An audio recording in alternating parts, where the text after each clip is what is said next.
ગોરધનભાઈને પોતાના મલકમાં રહેવાનું એટલું ગમતું હતું કે લાખોનો પગાર મેળવતા પુત્ર મિલનની લાખ કોશિશ પછી પણ એ શહેરમાં ગયા ન હતા.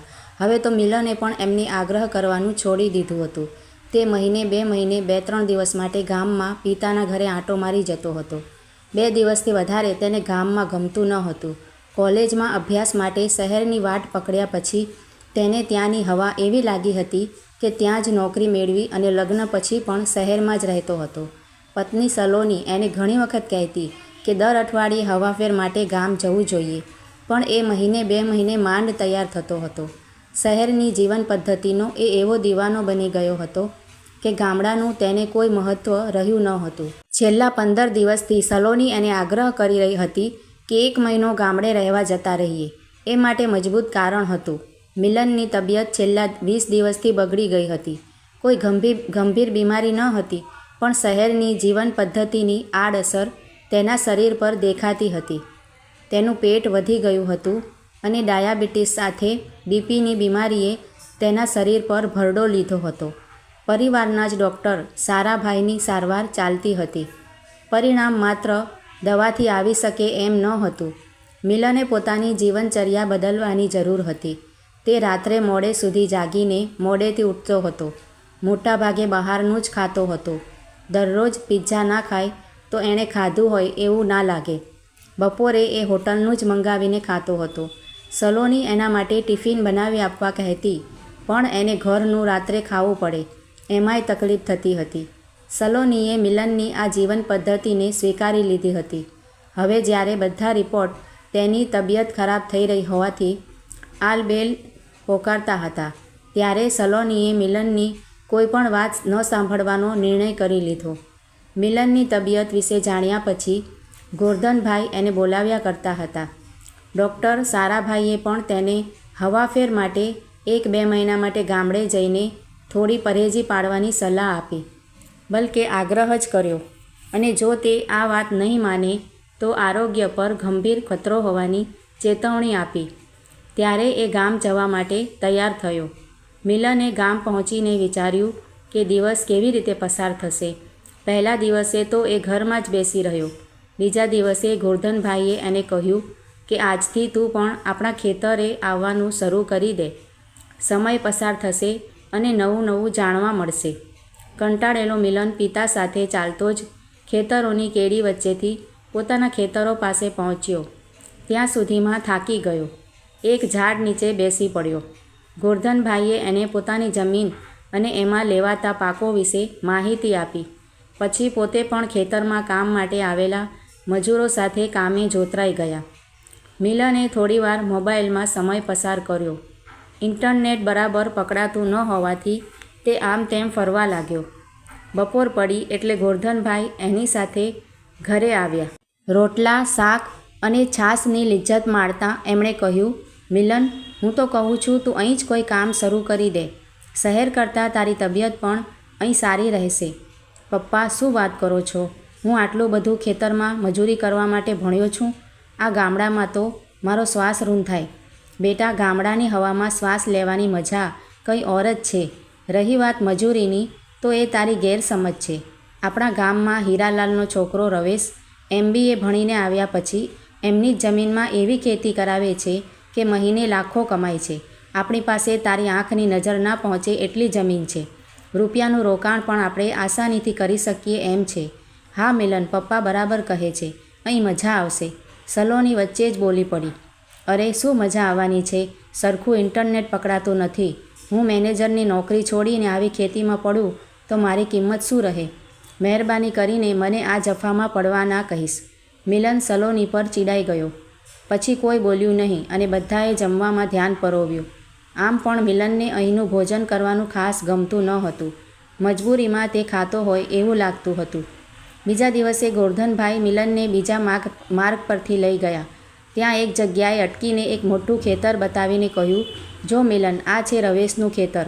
એણે લીચી, કેળા અને મોસંબીની કેવી સરસ ખેતી કરી છે. હા, પણ એમાં શું મોટી વાત છે? કોઈને કોન્ટ્રાક્ટ આપી દઈએ તો પણ થાય ને? ના બેટા, આમાં અંગત ધ્યાન આપવું પડે.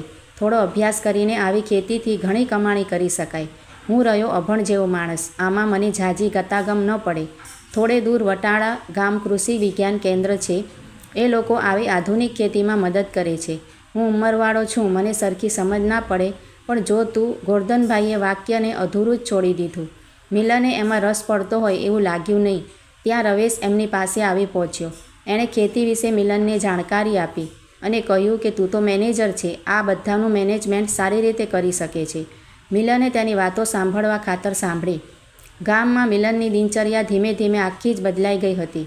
તે દરરોજ સવારે વહેલો ઉઠી જતો હતો. સમય પસાર કરવા, ગામમાં ફરવા સાથે ગોરધનભાઈને મદદ કરતો હતો. માતા પિતા સાથે ઘણા સમય પછી રહેવાનું મળ્યું એનો આનંદ પણ હતો. સાંજે તે નજીકના ફળિયામાં ગામના લોકોની ગીત સંગીતની મહેફિલ જામતી એને સાંભળવા જતો હતો.